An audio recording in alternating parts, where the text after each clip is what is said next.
My name is Tupac Shakur, and I attend Tamalpais High School, and I'm 17 years old.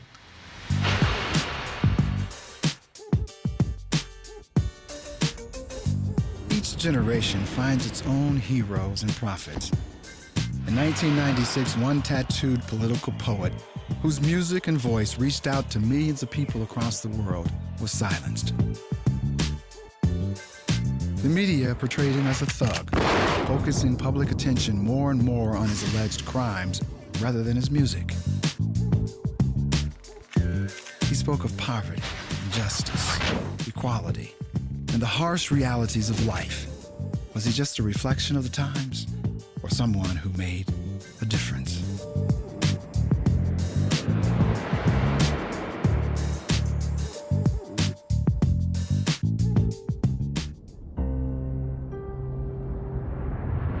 It's amazing to me that some kids think that he's still alive. It's almost funny to me, because he couldn't have been quiet this long. There'd been no way in the world he could be quiet this long. I think Tupac's alive as any one of us in the sense of, I can still feel him. He is still alive. As far as I'm concerned, we don't die, we multiply. I think Tupac's here every day because I see the tattoo on my daughter's shoulder right now, and it's so lifelike, The 1960s were a time of turmoil and liberation. Americans were confronted with the power of Malcolm X and Martin Luther King. One group to rise from this atmosphere was the Black Panthers. The group believed that the only way to achieve black liberation was to form a black militia armed with enough firepower to fight the oppressive white government. Afeni Shakur, Tupac's mother, was in the forefront of the Black Panther movement. My mother was a Black Panther, and she was really involved in the movement, just black people bettering themselves and things like that. He was a soldier from here. You seen it was the upbringing. You seen Pac, he had the fire in his eye. You can't exempt this guy from his environment. His mother was a Panther Party operative. She was socially conscious. She guided her boy in the right direction. Huey Newton was in his 20s when he started the Panthers, who was a voracious reader. And Tupac probably wanted to replicate that. He wanted to imitate that. Afeni Shakur, pregnant with Tupac, was arrested on conspiracy charges along with 20 other Black Panthers. Accused of plotting to blow up Manhattan landmarks, she faced up to 150 years in prison. She successfully defended herself and was acquitted of all charges. 1 month after the trial, Tupac Amaru Shakur was born. I met him the first time at the Armory in New York City at 168th Street. Had gone over to hear Minister Louis Farrakhan speak at a rally, and Afeni was there with him. He was a tiny baby, and he was about 2 months old. Afeni never revealed publicly who Tupac's father was. She lived briefly with Mutulu Shakur, who would become Tupac's stepfather and spiritual advisor during his younger years. Mutulu was eventually taken from Tupac. Dr. Mutulu Shakur, political prisoner. Been locked down since 86, 87. He got 60 years on the RICO Act. Was accused allegedly of liberating the side of Shakur, bank robberies, armored truck heists, all that. I was a man in Tupac's life who had a commitment. I was a man in Tupac's life who probably had a commitment to the struggle more than to the family. He learned a lot from the people, not from what was said by the people. He hung around with dope fiends, he hung around with gangsters, he hung around with oppressed people, he hung around with struggle. People were struggling for things. He listened to the meetings. He was at all the meetings. He was hanging. He was a part of that struggle as a young child. In 1981, when the Depression was intensified, and him and the family, etc., had to go and run from the FBI, and the FBI would go into their schools and intimidate them and try to find out where I was at, where his aunt was at, where Sada was at. Most children don't know that. It was like I was given the responsibility before I wanted it. And so now I can't really differentiate what great responsibility is because I've had it for so long. Fanny and Pac are a lot alike, you know what I'm saying? They're very articulate, and she's a good person to learn things from. My mother taught me 3 things: respect, knowledge, search for knowledge. It's an eternal journey. That's like my haircut, the line, 360 degrees find knowledge, always. And she taught me to not be quiet, to, if there's something on my mind, speak it. Years of internal fighting and the efforts of the FBI to undermine the Panthers eventually led to the party's demise. All the party members had a hard time right after the party was dissolved of getting into the workforce, and especially somebody like Afeni. You know, she ended up homeless on the streets of New York, of Boston. You know, she had a hard time. She ended up on drugs. We moved out of New York because because of my mother's choices. They figured out who she was, and she couldn't keep a job. That should be illegal. So she lost her job, and of course, we were like stranded in New York. With the dissolve of the Black Panther Party and a search for a better life, Afeni and her family left Harlem. So we moved to Baltimore. Baltimore has the highest rate of teenage pregnancy, the highest rate of AIDS within the Black community, the highest rate of teens killing teens, the highest rate of teenage suicide, and the highest rate of Blacks killing Blacks in Baltimore, Maryland. And this is where we chose to live. So as soon as I got there, being the person I am, I said, no, I'm changing this. So I started a Stop the Killing campaign and safe sex campaign and AIDS prevention campaign and everything. Tupac auditioned for and was accepted into the Baltimore School for the Arts. Majoring in acting, he became a model student. In Baltimore, he wrote his first rap. It was about gun control and inspired by the death of a close friend. Again, looking for a better life, Afeni packed up the family and moved to California. Tupac believed leaving that school affected him so much. He saw that as the point where he got off track. And I came to California to escape that violence that I escaped New York for. Then I went to Baltimore, escaped Baltimore for, came to California. Come to Marin City, I've seen already deaths. I mean, this lady slashed a man's throat because he spit on a kid. This is Door 1, Building 89. It's in Marin City in the jungle, the J-Town. This was kind of like the place we wrote a lot of the first songs. Okay. Come here, follow me with your camera. Because, first of all, he stayed in the living room. Because his sister had my son's room. Baby, this was Tupac's sister's room. Yeah, this is where we used to write all the songs at. Yeah. Sexual used to be mad because we was always... In that slide window, when his mama leave, all the girls come to the back, and he let them into the slide. Okay? So when I'm in my room, laying right here, in my bed, and something go... I was the training room.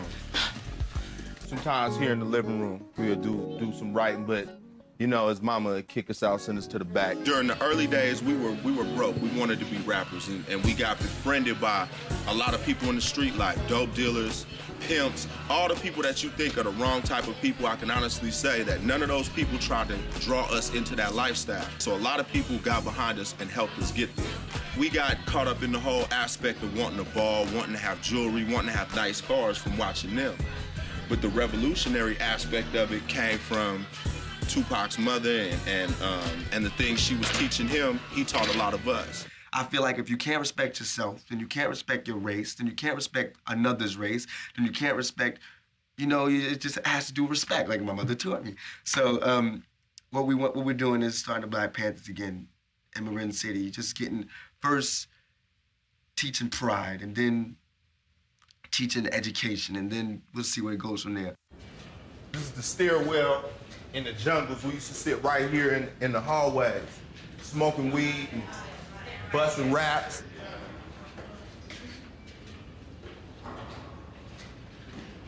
In the garbage chute. That's where everybody used to write their raps at. Now we're gonna go up to the top. This is what I was talking about. Now, when you poor, right, and you broke, right, you sitting up here and smoking and shit, and you looking at all them rich people over there, that's Tiburon. That's the most expensive place in California to live.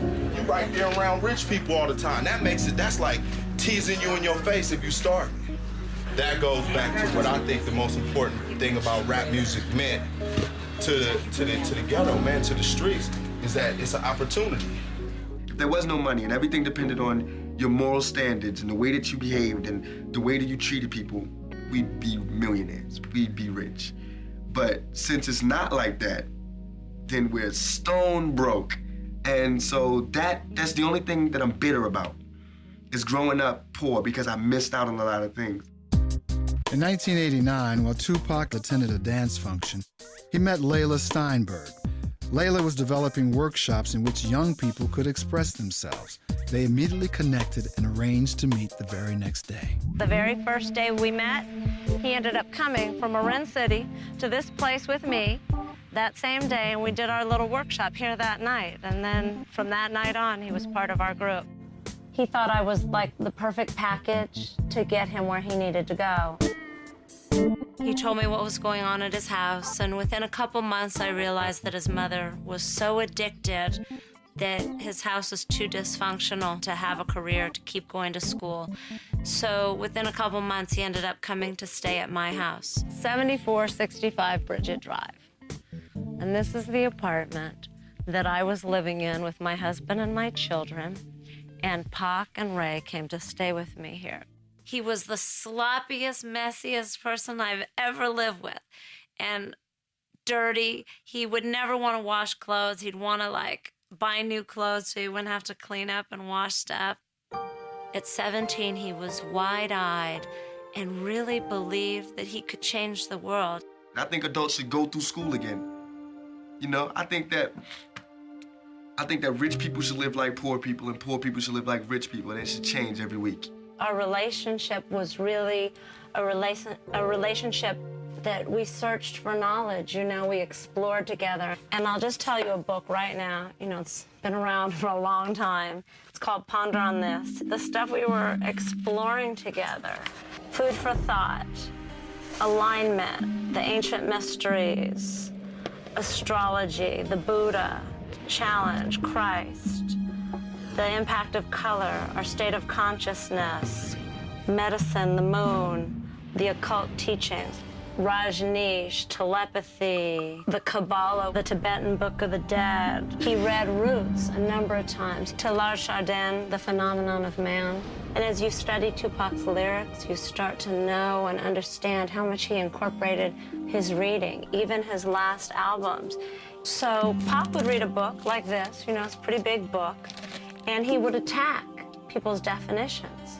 So what is cultural literacy, and who defines it? And is this white perspective, or is this multicultural perspective? There should be a drug class, there should be sex education, there should be a class on scams, there should be a class on religious cults, there should be a class on police brutality, there should be a class on apartheid, there should be a class on racism in America, there should be a class on why people are hungry, but they're not. Their classes on gym. This right here is the first hall that Tupac performed in, and it was the EC Craft Community Building. And Pac did this with Digital Underground, packed the place. I had talked to Atron and I wanted to get us a deal, and he said we had to make a video. We decided to have our own mini concert here on the grass so that we could show Atron how tight we were. And so all the kids in the building were our audience right here on the grass, and that was the stage behind the trees, and we had the Strictly Dope show.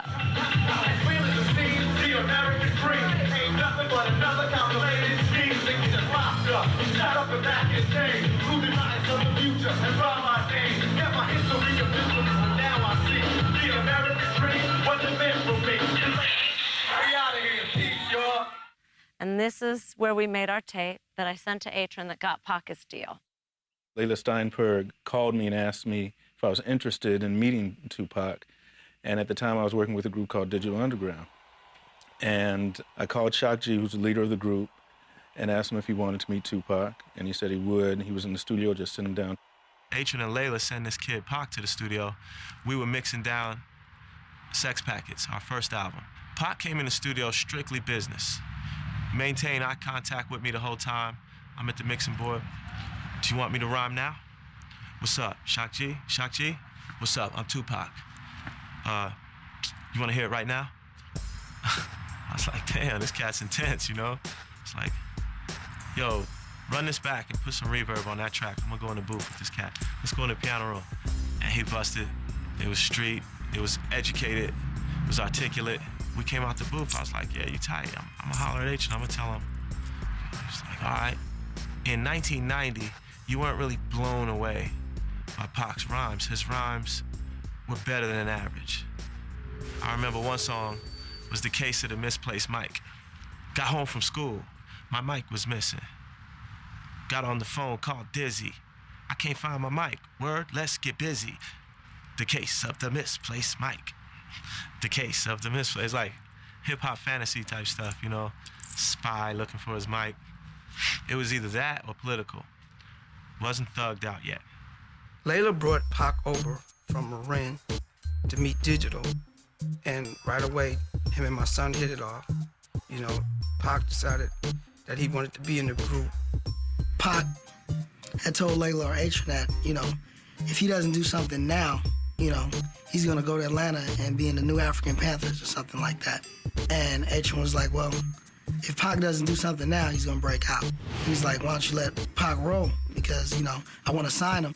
You know, I think he has talent. And I was like, yeah, he is kinda hot. And that's why he wound up roadieing, dancing, background rapping. My name is Shock G. This is the Digital Underground crew. He came out. Once he came on the road, every chance he get, you know, he get on the mic. You know, after the shows, after parties, he grabbed the mic and just, you know, once people saw him, it was history. And as we got to know him, we started working him into the rhyming situations more and more as most we could, you know. We were on our second album at the time, EP release, and Dan Aykroyd wanted us to do this movie with him, Nothing But Trouble, and do the soundtrack. And Pac was on tour with us when we got offered, and that's why Pac wound up on Same Song. I remember once when he thought the sound man was messing up the show. Pac took it personal and ran up on the sound man and said, yo! He tried to beat up the sound man. Fuck the sound up! And went to swing on him, and our manager grabbed him. He didn't realize the sound man's friend was getting ready to hit him with something, so I had to grab him. We like, yo, Pac, you know, you can't beat up the sound man. He hit that sound man when he didn't understand it. That wasn't just our sound man. That was the sound man for the whole G Street tour. But he's crazy. You know how many times I fired Pac? Fuck that. You weren't supposed to sing right there. He's the singer. You're a rapper. You don't want him singing over your parts, right? Fuck that. I knew you was gonna say that. We were losing the crowd right there. We had to do something. He wasn't singing that shit right. You wouldn't know. You're not a singer. Fuck that. You sending me home? Yeah, I'm sending you home. Fuck that. Pac's off the tour. It would be livid like that, almost fighting. 2 hours later, knock, knock. Yo, what's up? Let's go get some hoes. All right. You know?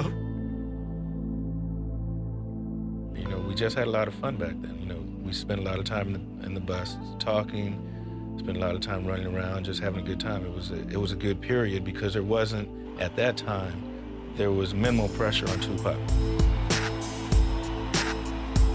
Tupac's first big break came with Same Song, which he recorded with Digital Underground. There was a day we were coming from the city. We were going back to Santa Rosa, and all of a sudden, the Same Song came on KMEL, and that was the song that Pac did with Digital. And we were so excited to hear it. And I'm asking everyone, get your money out. I need $2 to get over the bridge. I didn't have any money. And everyone searched their pockets, and no one had any money. And I ended up having to write a check to get over the bridge. And the one thing that was funny is that Pac said we should all remember it would be the last time he couldn't pay $2 to get over a bridge. So it was a real big event. It was a big event in the streets and the hoods out here because nobody from this area ever made it in the black community like that. And, you know, hell yeah, it was a major celebration. My name is Shock G. And I'm too motherfucking Pac.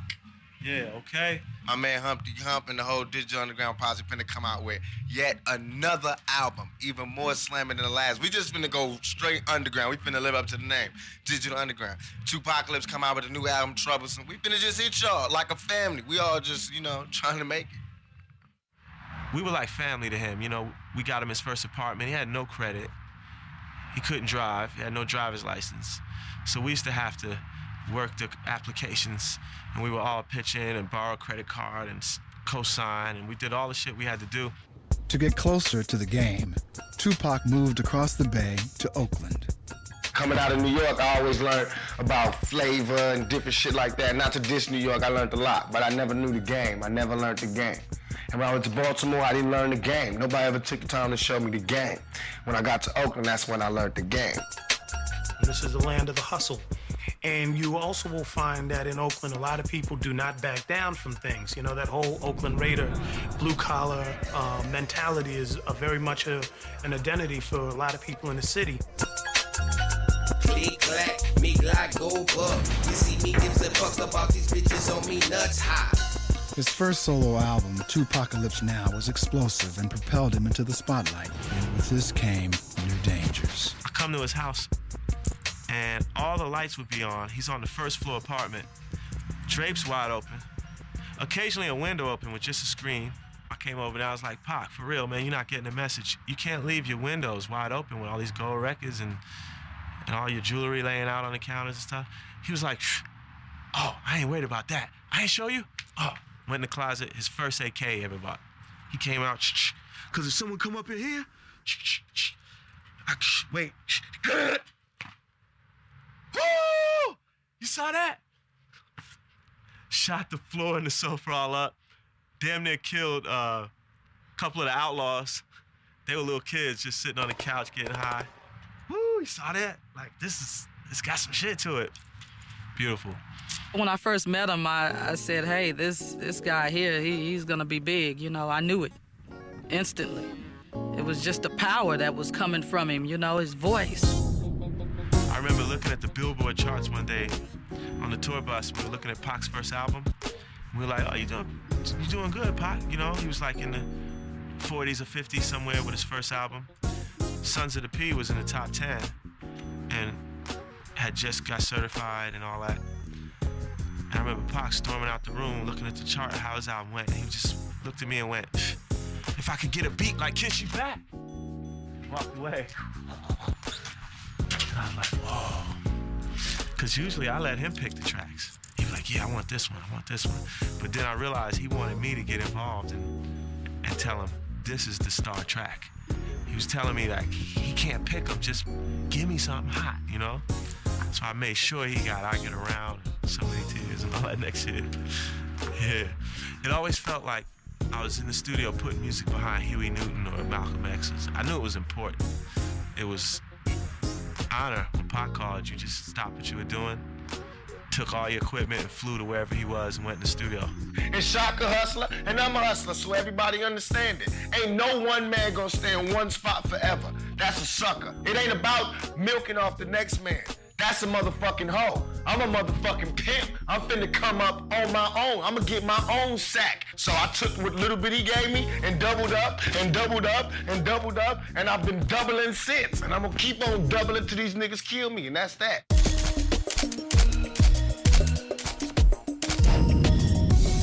The real tension in Tupac was about remaining true to the people who produced him, and that was where he got this keeping it real. He wanted to be the real nigga, and the real nigga was always in conflict with the other sides of his personality. And all this risk that niggas trying to make me go through, I'ma make them feel the fire like I got to feel the fire. And that's real, and anybody can't understand that, they don't understand the black thing. It's gonna stay black. I'm not finna act white just cause y'all want me to act white. I'ma buy a Benz cause that's what niggas do. You understand me? I'ma smoke weed cause that's what niggas do. I'ma pack a gat cause that's what niggas do. You understand me? I'ma get drunk cause that's what niggas do. You understand me? I'm not gonna change just cause motherfuckers got money. I mean, I knew it was all part of one person. It was all Pac, but he had two sides, the yin and yang, just like everybody. Because everybody got a good side, everybody got a bad side. Just Pac's was amped up a little bit more, you know what I'm saying?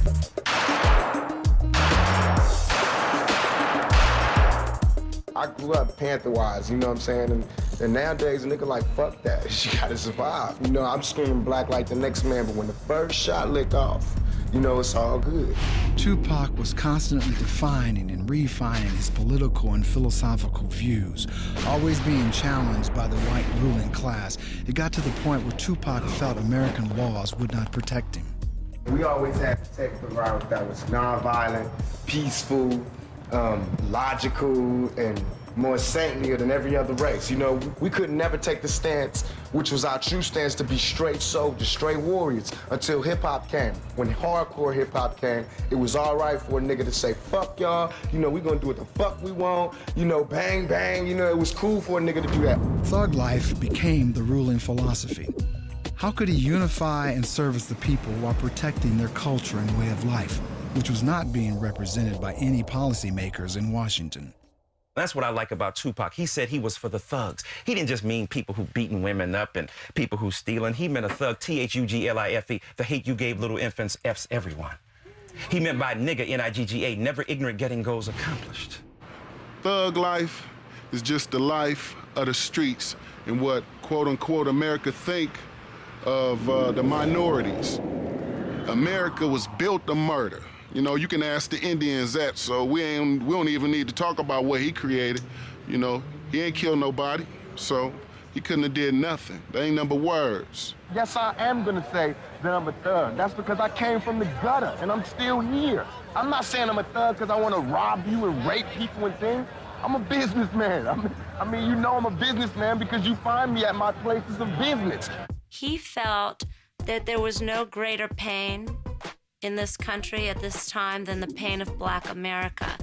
It wasn't a manufactured image. When Pac became Thug Life, the embodiment of Thug Life, when he shot those cops, there was nothing manufactured. There was his diving into who he felt he was a voice for.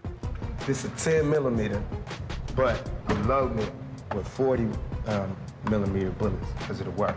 Watch. And I feel as though everything I rap about, shit, anybody can check my card on it. And I gotta be able to show and prove whenever somebody wanna pull my card on it. He said he didn't have a record until he had a record deal. I mean, Tupac felt that he had to live the life he sang about in his song. That's great when it's applied to gospel music, terrible when it's applied to gangster rap. His whole thing with thug life and everything else, he knew that all of us, as far as the urban communities, everything was concerned, we was trapped and we was cadened off. You know what I mean? So we couldn't be successful. So he was gonna get the whole Thug Nation and turn it around and make it that movement. Feel any remorse for the cops that got killed?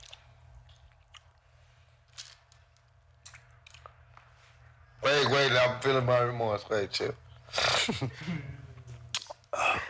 Can you fart? No. I mean, I would if I could, but I can't. Because it wasn't no remorse for Latasha. It wasn't no remorse for you, Seth Hawkins. And there wasn't no remorse when the motherfuckers kicked my ass. So they can all motherfucking die till they respect me as a motherfucking man. And every black man out there, they can all motherfucking die. And that's real. Until they do, more motherfuckers gonna die. As long as they got bullets, it's gonna be some justice around this motherfucker. Motherfuckers is scared to be theyself, dog. You know, and he was like, man, I'm myself, good or bad. What? Deal with it, motherfucker. I'm putting it right in your face. America, this is what you made me. Now deal with me. I feel as though the ghetto is the ghetto, you know, and I don't think like it ain't near ghetto I can't go to and kick it and come up in. I don't care if colors or not. And I didn't always think that, so I'm not being cocky. I was scared of LA to whereas I didn't know nothing about the gang thing. That's the only thing I was scared of, just ignorance, not knowing where not to go. But shit, I done been out here long enough, they can smoke me. I really don't care, it's all good, you know what I'm saying? Watts, this is Compton, you know what I'm saying? There's no place that I won't go, and I feel as though if you got love and you putting out real shit, you can do that. If you kicking that shit from your heart, you can go wherever your heart wants you to go.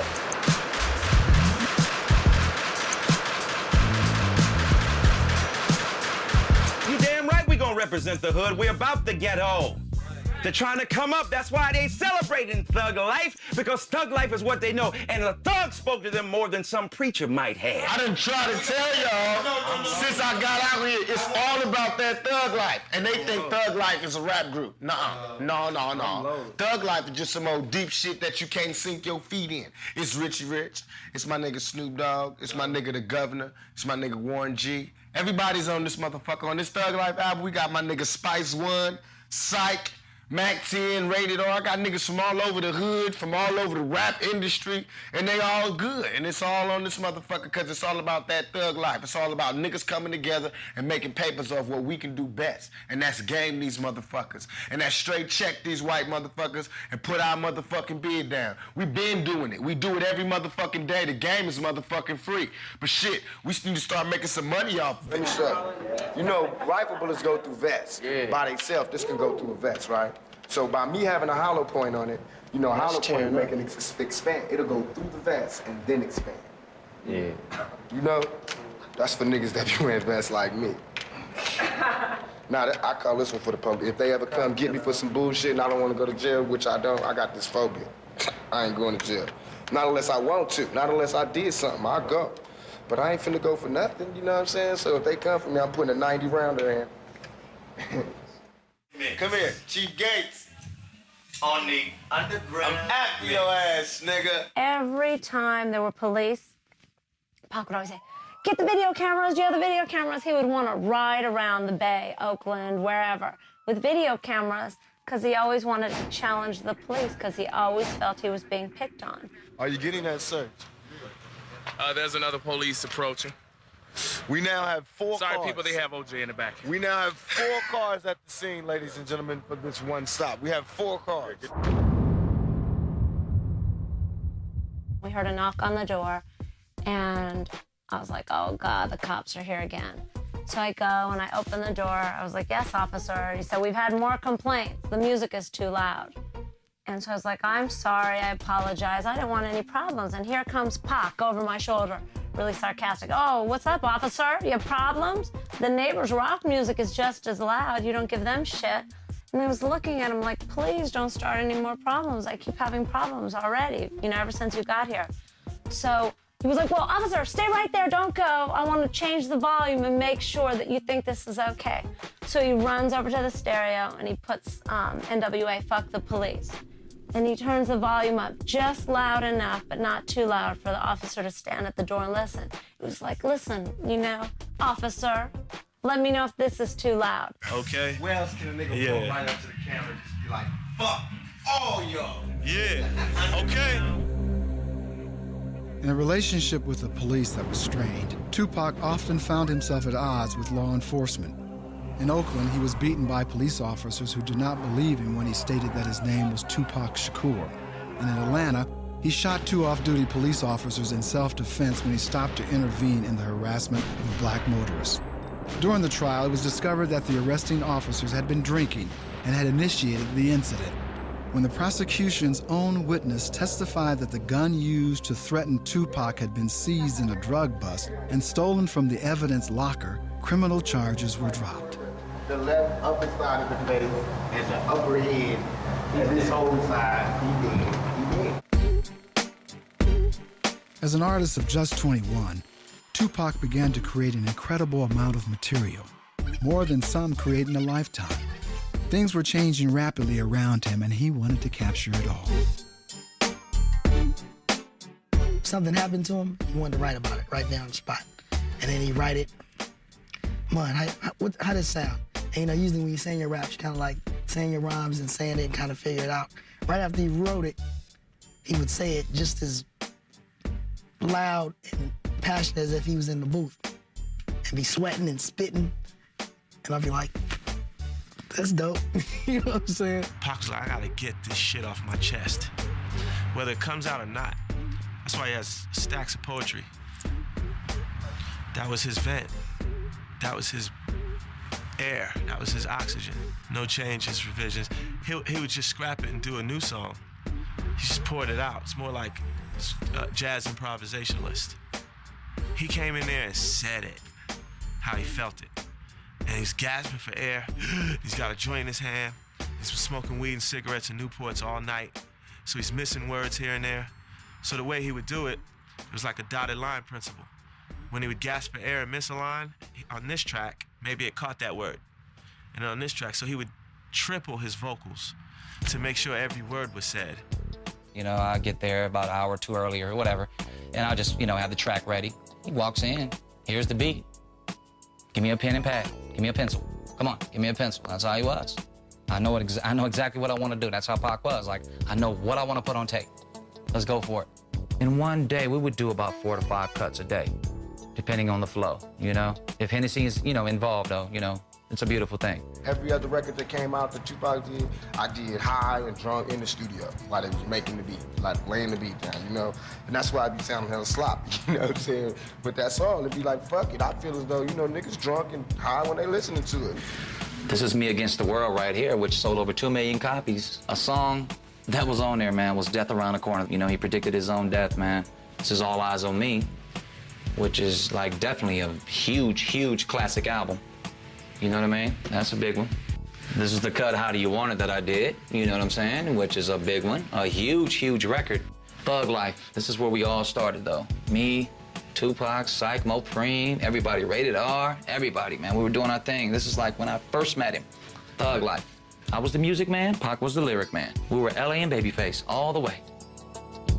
Constantly writing, constantly working. From the studio straight to the set, out of town straight to the commercial he had to film, straight back into the studio, straight to those cats' studio he promised he'd go by. Doesn't really want to go over there, but he knows how much it'll mean to them. Tupac Shakur was the hardest working man in hip-hop, hands down. His work proves that. Since he's died, more work's come out than before he was alive. Everybody be ready to go to sleep, Pac could still be working, Let's go, let's go, let's go. Smoking a blunt, it's just action. Let's go, we in. It's like we in the door now. Keep mashing, and success is not a faithful girlfriend. Biggie Smalls, when they were friends before they became mortal enemies, said he went over to Tupac's house one day, and he said he went to visit him. Tupac went to the bathroom and came back. He said the man had written 2 raps. All of the Biggie versus Pac heads. First of all, Biggie's gonna win hands down when you're talking flow. Strictly from a rhythm standpoint, Biggie is a swinger. He swings like a horn player over jazz. B-I-G-P-O, P-P-A, no info for the D-E-A. He put more emphasis on the He's just spelling his name. When people say Pac is the best rapper of all time, they don't just mean he's the best rapper. They just mean what he had to say was most potent, most relevant, and that he was the better human being. Tupac pulled from Martin Luther King, Malcolm X, all the good speakers. Even though you was a crack fiend, mama, you always was a black queen, mama. It's like pouring those words out because you mean it.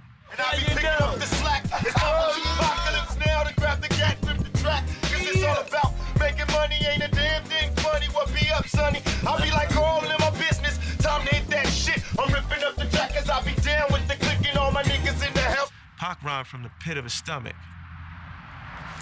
Humpty Hump and Slick Rick rhymed from the nasal palate.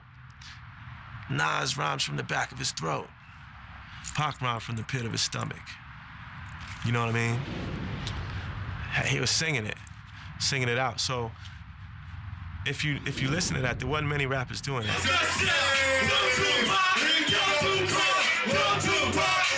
Pac made sense, man, because of the simple fact the way he wrote lyrics, man. It's the way he wrote it down, man. He made a lot of sense because he was thinking about the fact that, fuck that, dude. Whatever he went through the day, he was like, fuck that. I'm gonna talk about this party and shit. I'm gonna talk about this drinking shit or talk about, motherfucking streets, this, that, whatever.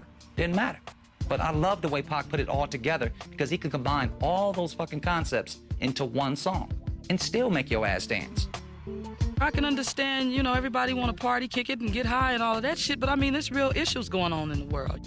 What made Tupac different is that he wasn't afraid to say it. I haven't seen nobody that was just ghetto-fied at the same time, articulate, and just be able to maneuver them words and vocabulary just expand to where you just be like, damn. See, Black Panthers was built on education. In streets, are built on wildness. So when you mix them two together, oh, it's gunpowder. So that's what he was. He was an educated nut. You feel me? I remember I was doing my vocals, Tretch walked in, pulled out a pistol, said it's his turn, he did his rap, he left, I left, Patchy did his shit, everybody laid it, 5 Deadly Venoms, it was all good, it shows niggas can't come together and do their thing. There was a kind of a very powerful surge in him of wanting to express himself. So he would do favors for friends and appear on their albums, appear on their records. And he did this mostly because he realized that not long ago he didn't have a record contract. He was trying to get on and he was still hungry and he knew what it meant to be a hungry rapper. Working on a new project called One Nation. It's gonna be an East Coast, West Coast collaboration. He said he wanted to start this thug life thing and I was like, yeah, I'm with that. And we was in the studio, we did the first Thug Life song, it was called Thug Life. And everything else was just like a dream.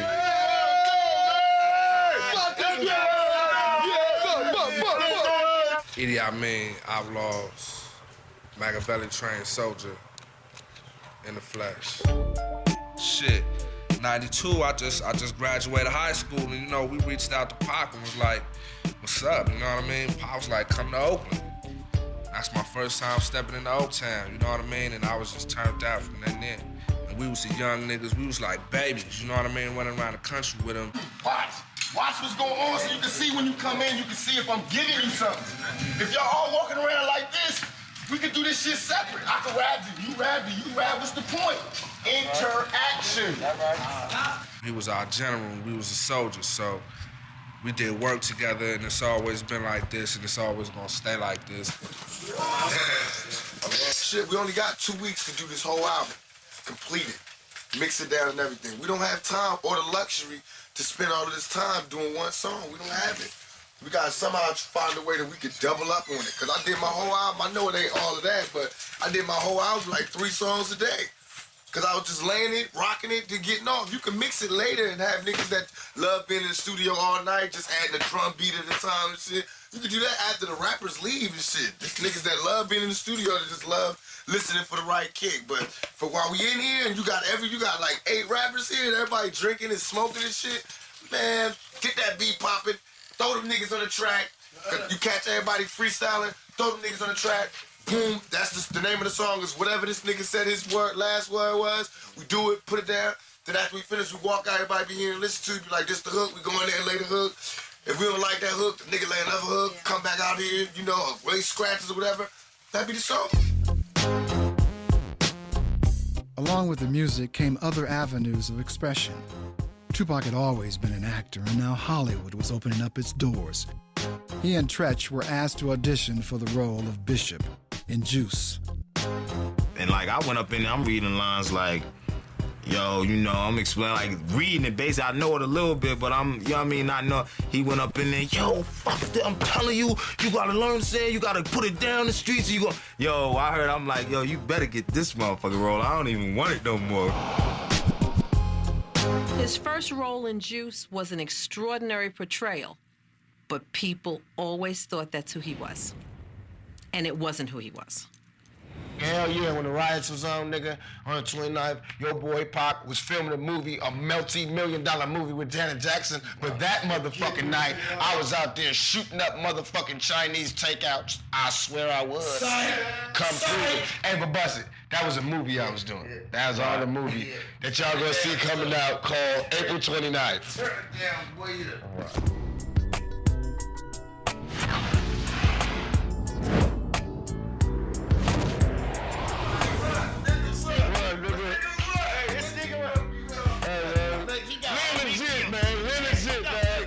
Pac was, man, enjoying what every man wants to enjoy.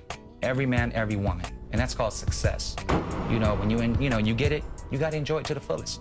You're not promised tomorrow. So let me drive this nice fancy car. Let me sport this nice jewelry. Let me do this. Let me, have about, a couple of G's in my pocket. Pac did what he could for people. Just say, hey, come on, man. Come with me, man. I'm gonna go do this rap thing. I'm gonna go do this music thing. You wanna roll with me? Roll with me. You wanna fall off? Fall off. He either ended up in jail or ended up dead, one or the other. But he did what he could for his homies, though. He felt guilty about his success, which made him work even harder. And the guilt he felt was because he was reared in a household that taught him you are to be for the community, and even the material goods you have should be sacrificed for the larger political goals of black people in America, many of whom don't have what you have. This is a big question, and no one's been able to answer it, and this is staggering. How can Reagan live in the White House, which has a lot of rooms, and there'd be homelessness? And he's talking about helping homelessness. This is what I mean about practicality. All right, if there's someone homeless in Washington, D.C., if there's homelessness, and he has the White House, which has 1,000 rooms, why can't he take some of them people off the street and put them in his White House?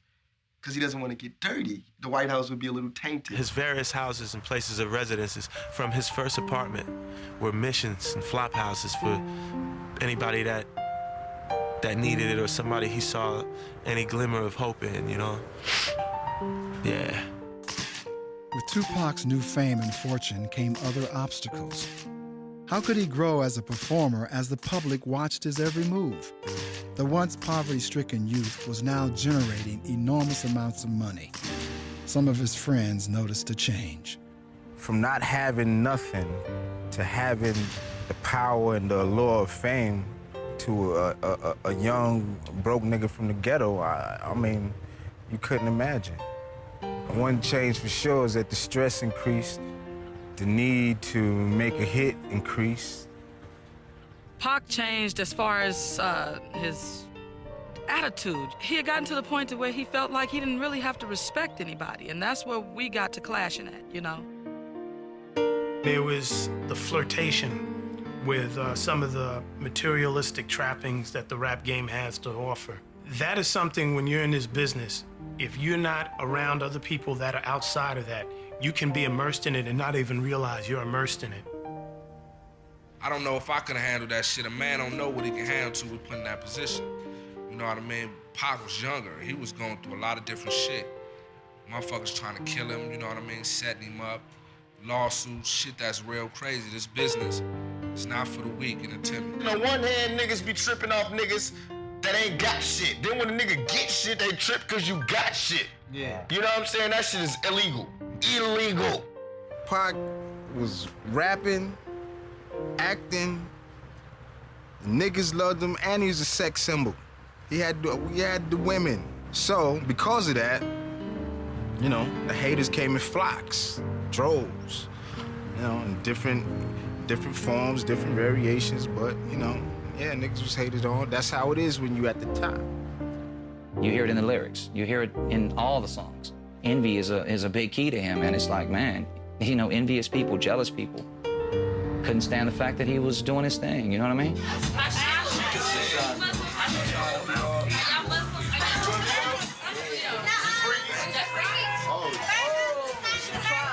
He was staying in the city, and so we went, hung out, whatever. Got to find a couple of chicks and everything. Went back to the hotel. So we got a double room. I had my room, he had his room, whatever. So we was up in there, everything.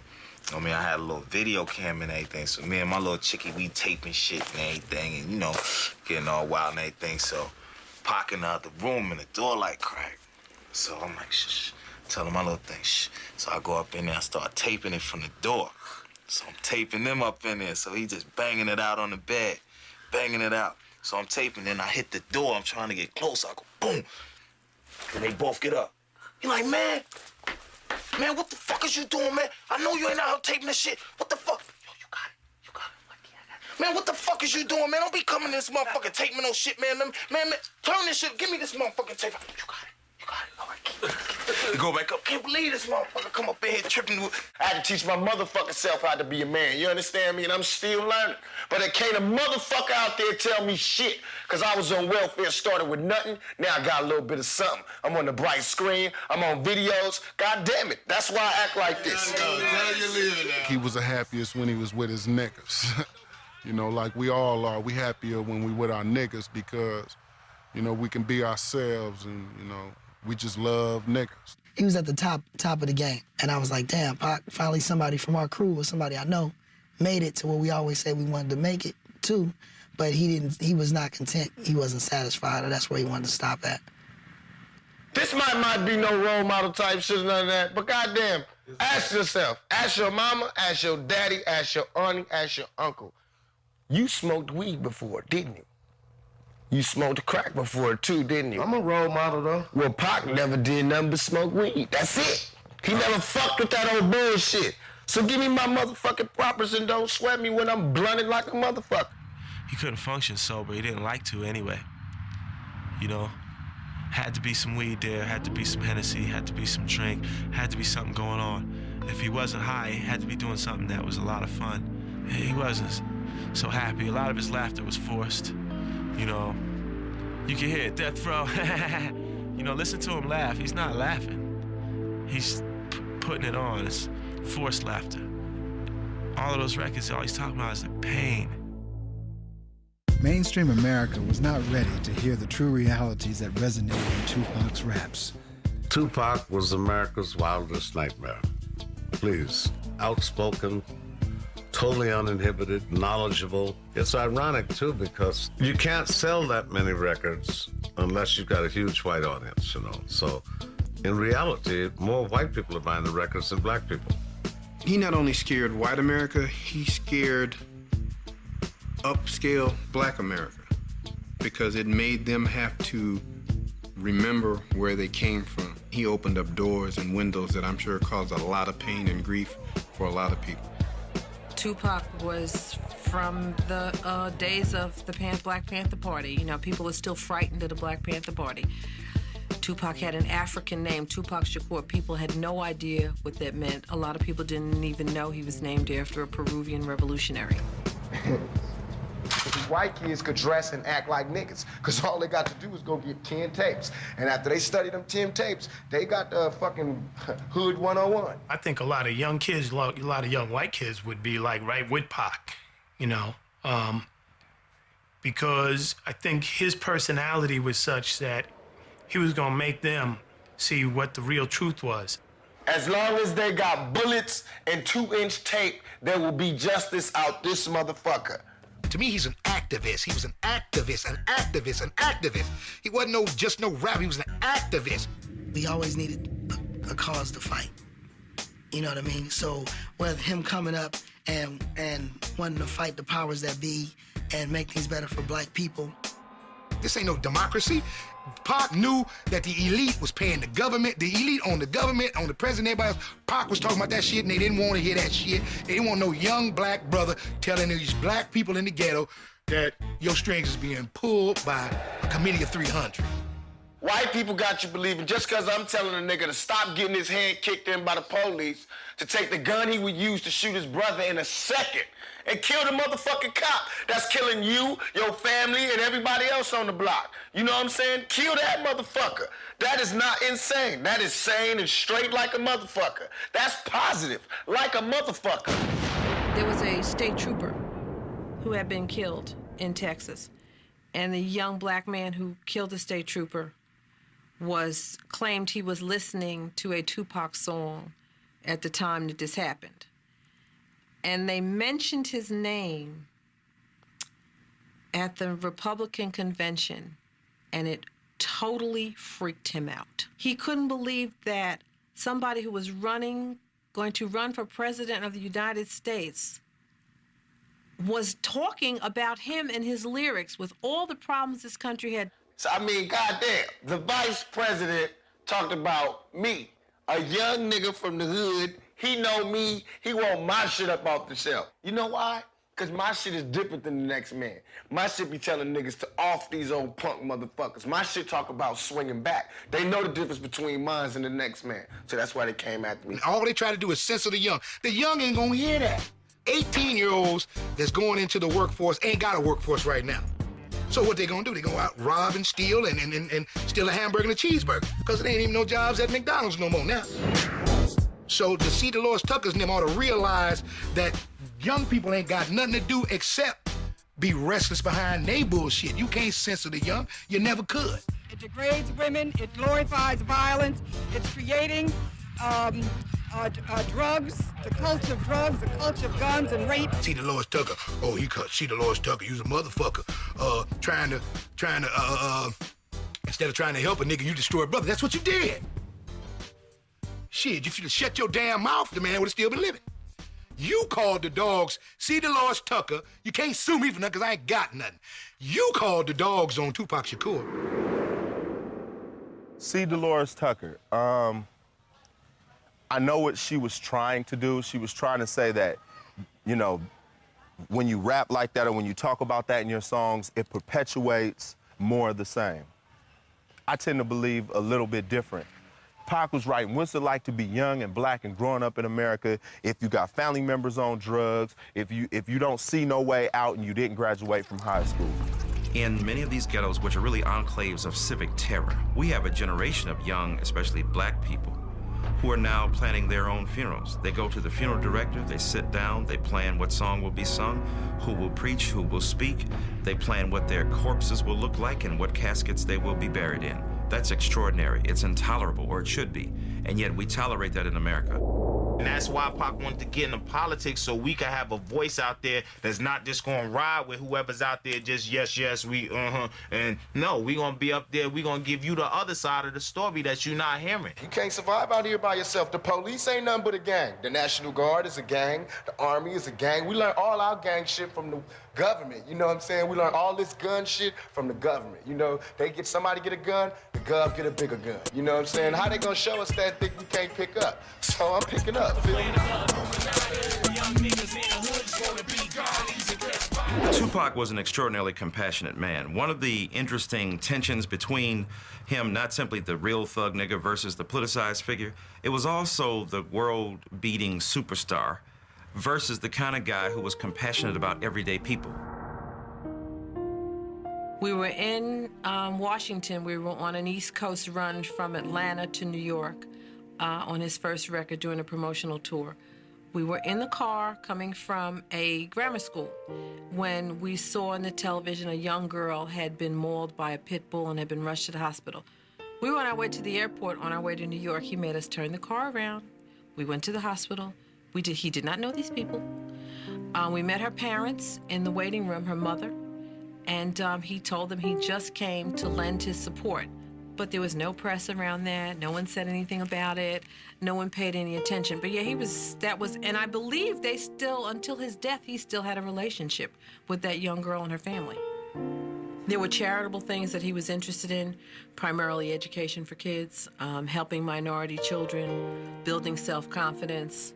He had a real affinity, especially to children who had parents who were drug addicted or who had parents that were incarcerated. He wanted to be able to set up something that was going to help those children, but he wanted to do it quietly. He didn't want to look like he was trying to sell records. Pac was a magnet for the lost souls in the world, and you know what I mean? Lost souls always came to Pac in different walks of life, different forms and everything, but you know what I mean? He was always into helping the young niggas, the youth, the young niggas, younger than him, you know what I mean? Giving them a chance to do something. Y'all wanna rap, get up off the street, come on. You got a gun, you got a gun, you got a gun!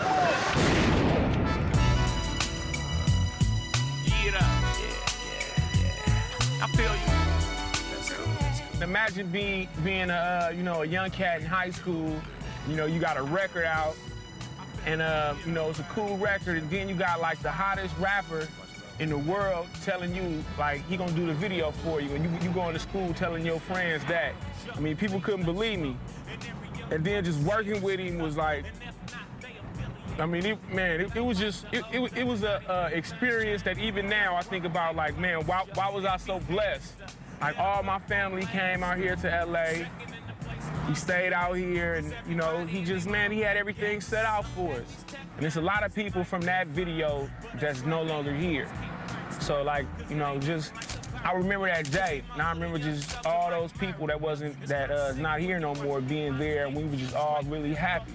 I worked with him in the studio, and he was just like, straight business. Get in there, do the job, we can kick it later. And as far as when we did the video, it was the same type of thing, He knew what he wanted, and he went after it. All right, do this, do that. Trust me, I got you. Man, and I did it, and it was like, to date, one of my best videos. And it goes like this. My name Mac Mall, man.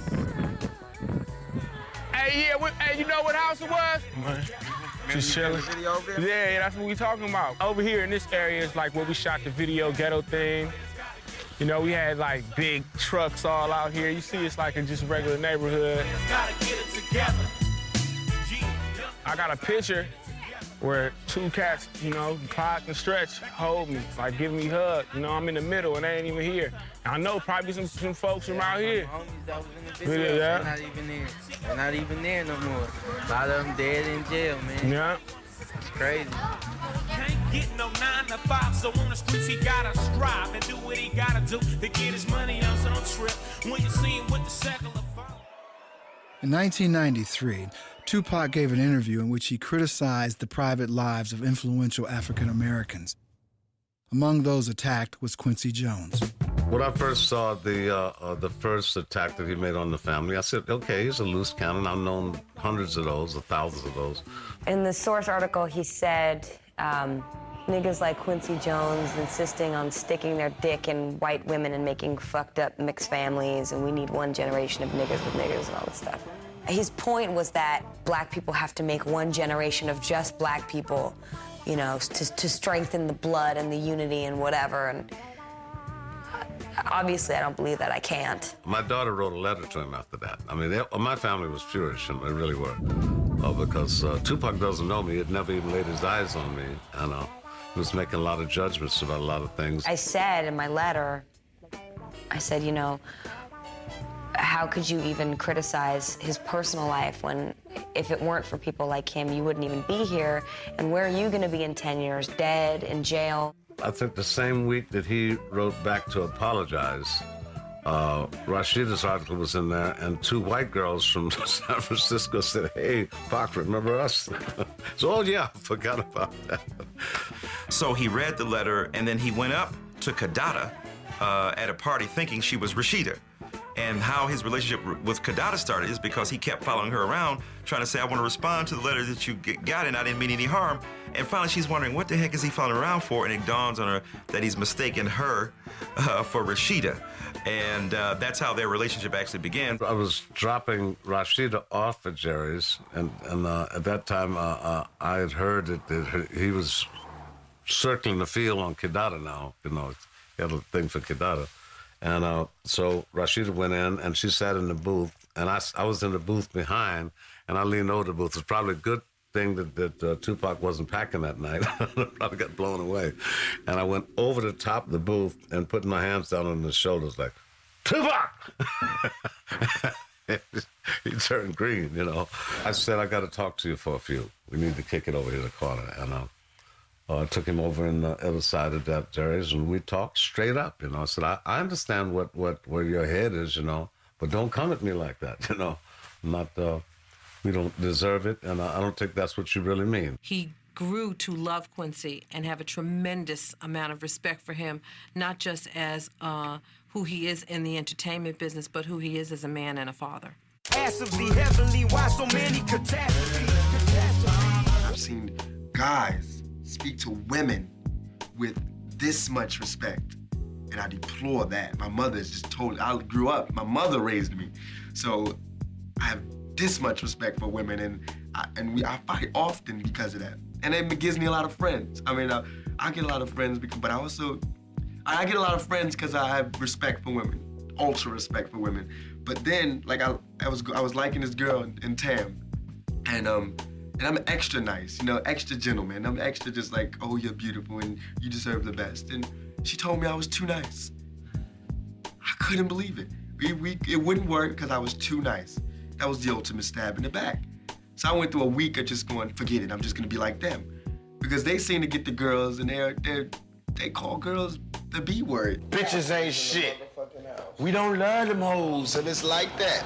I feel as though it really ain't as big as everybody make it, you know? Even the females know it's bitches. Females don't even hang with females, you know what I'm saying? So why would they expect a nigga to understand something they don't understand? You know what I'm saying? That's one. Two is that these bitches is like boss. She out there handling her business. She ain't saying, why you call me bitch? She clowning, you know, and that's what you do. That's how you show and prove. Bet no nigga gonna fuck with her. If you call yourself a bitch, who can call you a bitch? He treated me with respect. He had no choice. I demand that from him and any other man or woman or whoever, you know. That's just me. No, I mean, you know, what he referred to women as is what the women that, a lot of them that he dealt with, you know. If that's how they were, that's what he addressed them as, you know. In my music, I do the same thing, you know. Sometimes I consider myself as a bitch because I can be a real bitch at times, you know. But I'm always a woman, stay a lady. He did keep your head up. He did Brenda's Got a Baby. So you know he had, you know, the side of caring. But at the same time, there are bitches and there are hoes out here. So what makes people think that you can only be one way? You know, he was just riding it straight down the middle. So you hoes, I talk about you hoes sometime, and you women that deserve to be put up to be a queen, I'm gonna talk about you sometime. So it was all gravy. He did what the hell he felt that he needed to do, and I was just keeping it on the common denominator. Niggas need to stop giving these bitches all the attention. That's why niggas is dying now. When these hoes get horny, niggas die. Hoes get horny, niggas die. Watch, every time. Every funeral you go to, it's a bitch that was horny the night before. So you need to start checking these bitches, keep your dick in. Niggas need to go back to the OG penitentiary days and start jacking off. Because if you don't, you're going to end up killing each other. We're going to all die. We got to start saying, fuck these bitches, man. If you fucking with a cool female, that's all good. But if you fucking with a bitch, you need to break her ass and shake her ass. Tupac, now at the top of his game, was about to go head-on with the legal system his mother fought 20 years earlier. Charges were brought against him and his entourage, accusing him of sodomy and rape. Truly absurd to think that anybody in the hip-hop game with mild celebrity status has to rape anybody. This woman supposedly sucked him off in a club a couple of nights, in a club, public club. Come on now, in the hotel. Late night, what you there for? Come on, man. I know my dog. We've been flipping chicks from back in the early 90s on the road and handling, man. We ain't never had to take no ass. Never. You know what I mean? We, from the door, if we going to do something, have that type party, it's from the door. It's let it be known. That's our slogan, let it be known. Her lack of credibility began to unfold during the course of her testimony in this case.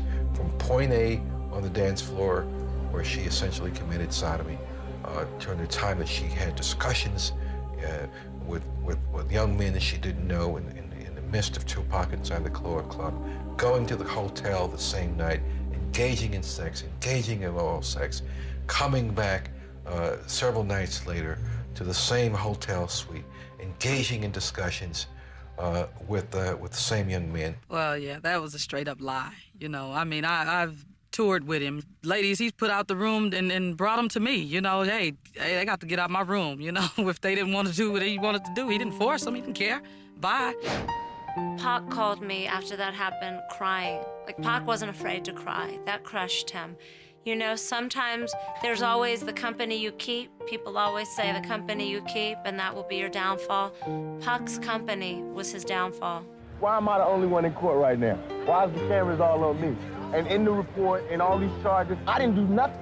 I'm charged with being in concert with some guys. Well, where they at? Why me? Because I'm Tupac. No, I'm not angry at them. I'm angry at the system. I don't want nobody else to go to jail, you know what I'm saying? But I don't want to go to jail for something I didn't do. It was just crazy that he was in jail behind it. Come on now. Come on now. While out of jail on a $50,000 bail bond, Tupac was about to enter an elevator at New York's Quad Recording Studio to a late-night session when he was shot 5 times by apparent robbers. Well, everybody knows the story. Pac felt like he was set up. And we discussed that. He had his own views because he was there. Most of us were on the West Coast out here working on the Thug Life album, but him and a small crew was there. Only hours after surgery to remove bullet fragments, Tupac checked himself out of Bellevue Hospital against his doctor's orders. In a wheelchair, he returned to the courtroom where he hears the verdict. Not guilty of sodomy and rape, but guilty of sexual assault. The judge said that ever since you become a star, that you've had one problem after another problem after another problem. And because of this, I'm going to give you this sentence. he was found guilty for what in New York is touching somebody. They got to shove me in the penitentiary or jail. I'm not going willingly. Pac stood up, and it's the first thing you've heard him say in like 2 weeks of court. You know, Your Honor, and throughout this entire court case, you haven't looked me or my attorney in the eye once. It's obvious that you're not here in search of justice. So therefore, there's no point in me asking for a lighter sentence. I don't care what you do because you're not respecting us. This is not a court of law as far as I'm concerned. No justice is being served here. And you still can't look me in the eye. And so I say, do what you want to do. Give me whatever time you want because I'm not in your hands. I'm in God's hands. You can cut the tension in the courtroom with a knife. It moved the whole side of the prosecution. I didn't say it like Pac said it. The way Pac said it, everybody's eyes in the courtroom watered up. Nobody could speak for a minute. Brave motherfucker, yo. Woo. He did not apologize to her for doing anything to her. He apologized for the situation having gotten that far. It was not, I'm sorry I sexually abused you. That was not the case. It was, I'm sorry I let myself get into a situation with you that caused this to happen. I spent a lot of time with him in Rikers Island. And it was funny because I think the times I spent with him there, he would try to keep up a front because there was a rumor of a hit out on his life when he was there. And him trying to be this strong guy, you know, everything's cool here, you don't have to worry about it. When inside, there was some fear, but there was always someone visiting. There was someone there every visiting day. But Dan Amora was another thing. The first time I went up there, I mean, it was like stepping back in time. And the prison was like the main factory in town. I think it was built in the 1860s or some early. It was frightening. It's funny, I don't think it broke his spirit. There was a clarity about him because he wasn't getting high. He wasn't smoking. He was writing scripts.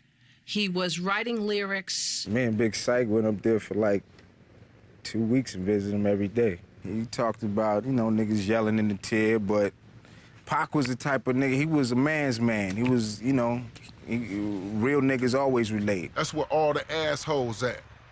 So what can you do in there but just, absorb what's going on and survive? It's survival of the fittest. So if you got to survive, yeah, I'm gonna come out that motherfucker, man like a motherfucker. Yeah. Tupac's attorney questioned why Mr. Jack Agnew, who was arrested with Tupac, but whose case was separated from his clients, received only probation. Mr. Agnew introduced Tupac to the alleged victim, and Tupac believed that he may have been a government informant. The facts that we were able to delve up were that he had been arrested a number of times all around the country. We were able to get a national rap sheet on him. He never did a serious day in jail. That all of these cases had the ultimate result of being dismissed. After 8 months in jail, Tupac's case was appealed, but he was unable to raise the $1.4 million bail. It was then that he was approached by Death Row Records president Suge Knight, who offers to post the bail in return for a recording contract. The agreement was written by hand and signed from a cell. I just felt that it was a change coming, and I felt it, and he did exactly what he said he was gonna do. They came to me and said, do you want to work with the Row? And I said, hell yeah. And Dre want to do some shit on my music, the next album, that's good. Thug Life and Death Row. Yeah, we discussed him going to Death Row. It had always been in the picture because Pac and Suge was cool. Suge had been trying to get him on Death Row since early on, but, Pac was established enough he ain't have to go that route. He ended up between a rock and a hard place, and, he decided to make that move. Fresh out of jail, out on bail. We gonna show you how we do it on Death Row. Run that shit. I got the dog pound. He knew who he was signing with. He knew all the controversy. Making a deal with the devil. I got to do, and I was saying, he said, I got to do this. He says, right now, because it's the only choice I got.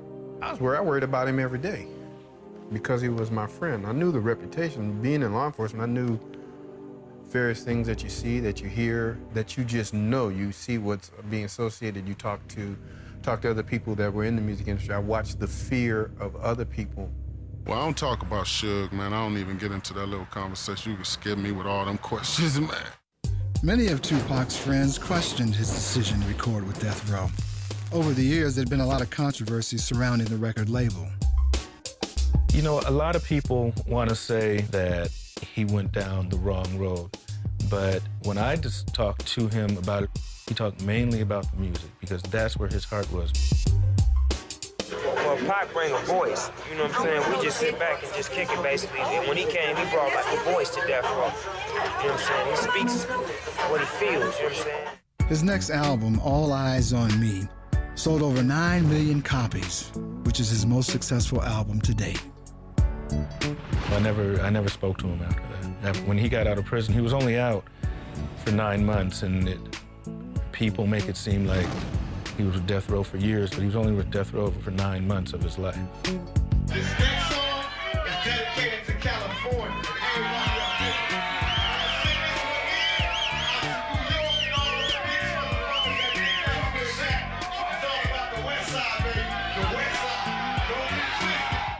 I'm scared to do some freestyle. Blow, I'm too high and I might go off tempo, but now I'm back to let these niggas know just how deep my game run. Tupacalypse don't sleep. When you think about hip-hop culture, you think about the dozens, and the dozens are what young kids play, a game of verbal contest where they try to outdo each other rhetorically and verbally by usually starting with talking about your mama. Well, fuck it, I'm a high guy from Bed-Stuy putting the swelling on your eye. Your nose even, when I choke you, you stop breathing. When police come, I'm leaving. Peace and love.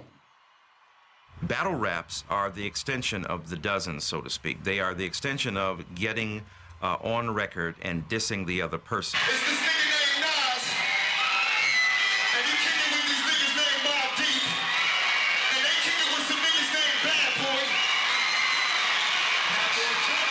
And I say fuck them all, so I'm about to take this nigga beat and whoop his ass with his own motherfucking beat. Rap came up off of diss records. That's what separated rap from R&B and rock and roll, because we got on the record and said, yo, shit is whack, fuck you, and all your homeboys, you know what I mean? Tupac accused Biggie and Puffy of setting him up to be shot. This feud was sensationalized by the media and caused waves of fear throughout the industry. If you know somebody and it's to the point where it's like, yo, we gonna do some dozens type thing or whatever, or we gonna get on the same record together and do it, and when we in shows, we gonna do it. It was cool. Back in the days, it was more of acceptable, but you gotta realize, after, you know, Pac and Big and everything, it could get serious. It took a ugly, dangerous turn when Tupac, and to a lesser extent, Biggie got involved, because I think here, Tupac was at greater fault than was Biggie. Biggie did make a song called Who Shot You after Tupac got shot that was taken as a direct affront to Tupac, but Tupac released perhaps the most bitter, vindictive, vengeful battle rap and diss song of all time, which was called Hit 'Em Up, where he begins to literally talk about having sex with Biggie's wife. So it was ingenious, and it was evil, and it was vicious, and it was powerful and compelling at the same time. We want to make sure we mash their ass like we did Biggie. See that nigga quiet as a fucking church mouse. Drop, hit him up, that nigga quiet as fuck. He ain't got shit to say. His wife pregnant, that nigga waiting like an expected father, not knowing who the baby is. If you don't know, I use the rubber, so it ain't mine. I'll tell you straight. I ain't want to fuck that fat bitch nowhere. Before there was even hip-hop, at the juke joints down south, people getting stabbed, hit over here with the bottle, same shit. No matter what type of entertainment you in, you know, that's what happens. It's not just us.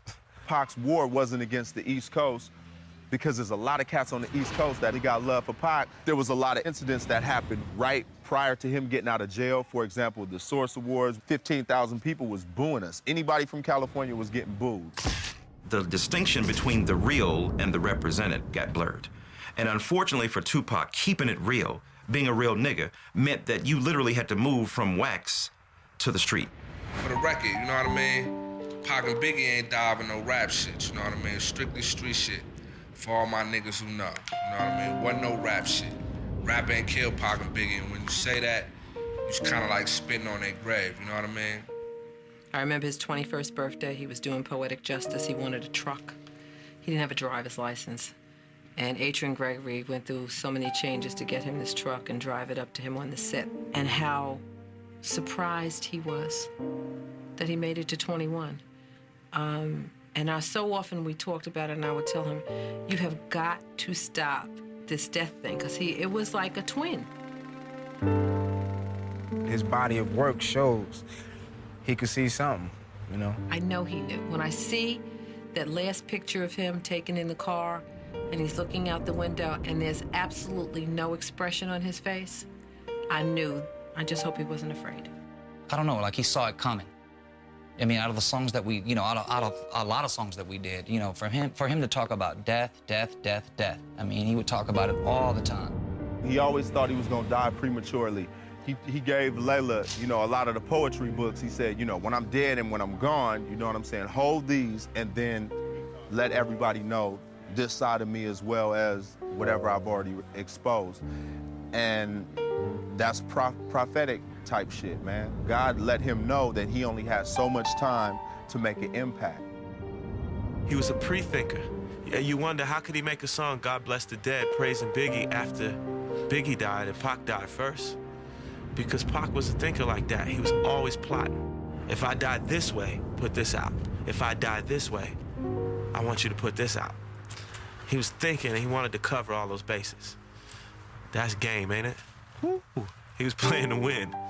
He had a plan E, much less a plan B. After attending a Tyson fight in Las Vegas, Tupac, who was sitting in the passenger seat of a black BMW, was shot multiple times. Miraculously, the driver of the car, Suge Knight, escaped serious injury. Kidada could have been sitting there right next to him, He called her and told her that he would see her later on, because after the fight, they had a fight with the Crip, and he didn't want to jeopardize her. So he must have felt something, too. I cried right then when I heard. Anybody who loved him is still affecting him right now, guaranteed. He was obviously with people that didn't love him. He was supposed to have been protected. Whenever you have anybody that goes down without a struggle, without defensive actions, responsive actions taken, I always question why.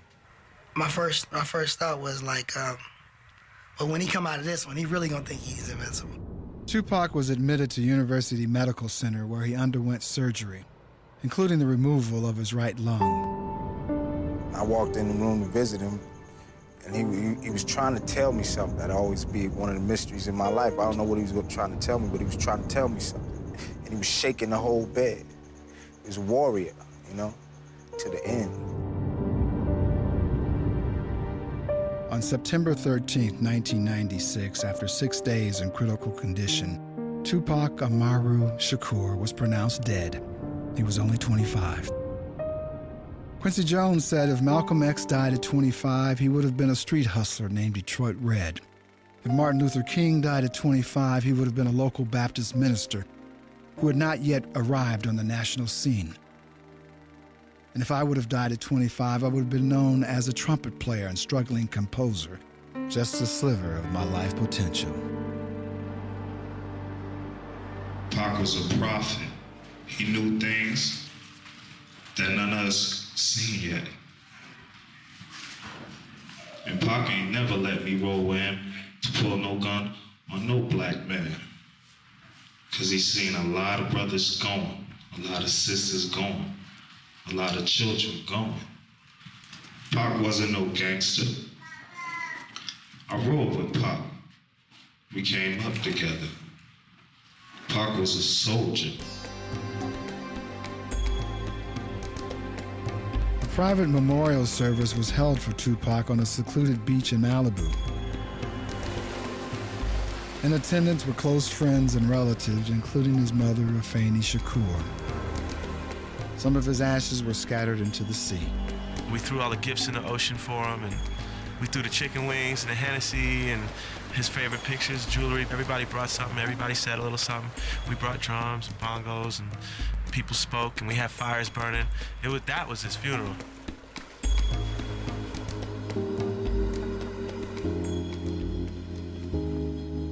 You know, could we have done something different? Could we have said more? Could we have stood up to the forces?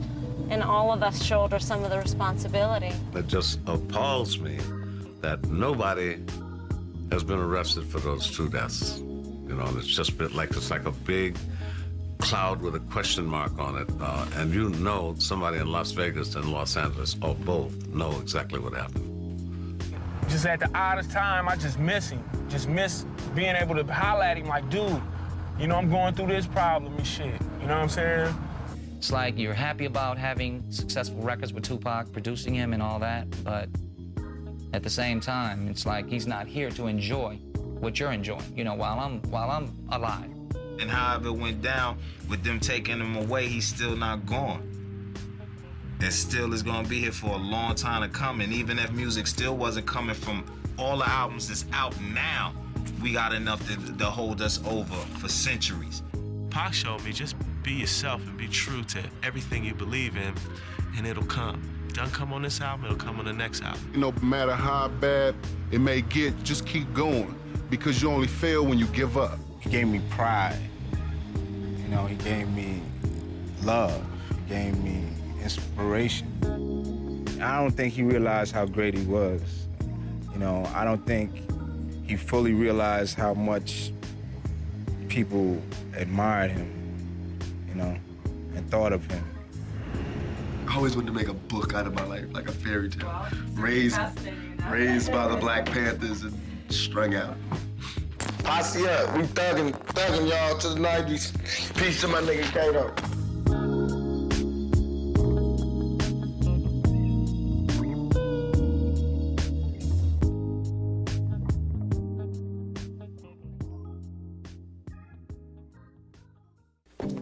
I like when he says, hey, yo, Shock, let them hoes know. Now you can tell from my everyday fits, I ain't rich, so cease and desist with them tricks. Just another black man caught up in the mix.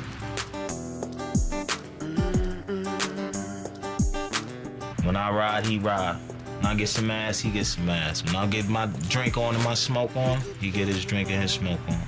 And I hit so much harder in the left hand now, you just don't even know. I'm righty. It's like they done took over. Pac just up in there. Woo-hoo-hoo!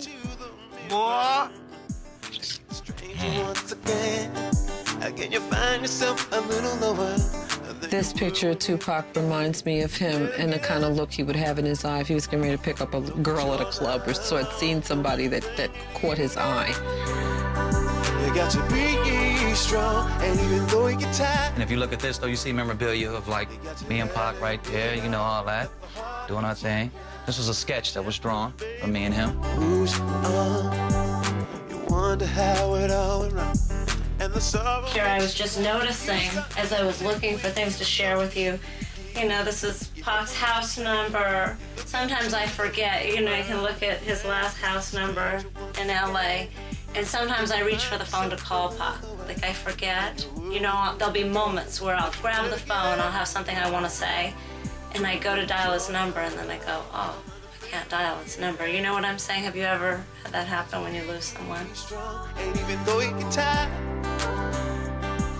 No time to pray to God, cause it's war when the squad hits. You want it to be abusive, so I robbed a mother's manhood. You should have learned how to use it for colored girls.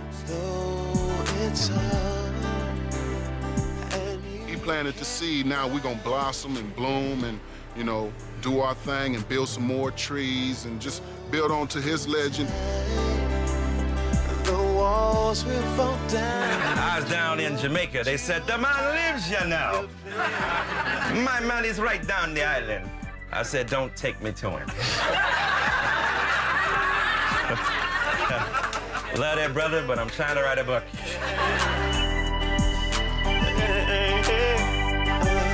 He says, you know what my favorite piece of music is? And I went, no. He said, my favorite piece of music is the theme from Les Miserables. And I, like, almost had a car accident, because I had to, your favorite is what? Be strong, and even though you get tired, I'm starting to peak. I finally found a worthy release from all of my stress, cause every day I battle the beast. I think of Pac and ceasing if they rested in peace. My son and my niece, I wonder if they'll ever be free. They say we should teach, but will the people ever be reached?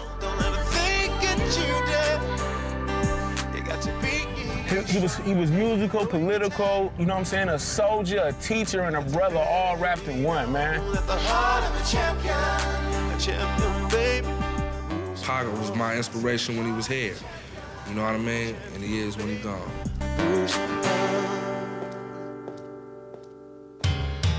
Heavenly Father. I remember it was a time I had to go out to couldn't even pray. Almost feel saved. Devil don't want me to. Yeah, hard times. Do what I gotta do. I know they worldwide. Go and spit it. Listen to me, Father. It's my time. Come on. I was conceived in a track meet. Floated down the birth canal. Born in a tournament. Believed to be heaven sent. Heaven sent. I got some questions, so don't be mad at me. I asked of the heavenly, why so many catastrophes? Woke up one morning in a cold blaze. Lord, why you let them two planes hit the world trade? World trade. I guess America's so busy polluting, deploying bombs and shooting small countries. Look at what we doing. What's going on? Brothers still getting domed. In the hood up in that zone, it's hard to make it home. What do I believe in? The Quran or the Bible? People's lost, God's children feeling suicidal. Who do I believe in? You, the Buddha, or Jesus? Why diseases? God, do you still see us? Before this rapture, we were made exactly after you. Please, Lord, have mercy, understanding what we do, cause we don't.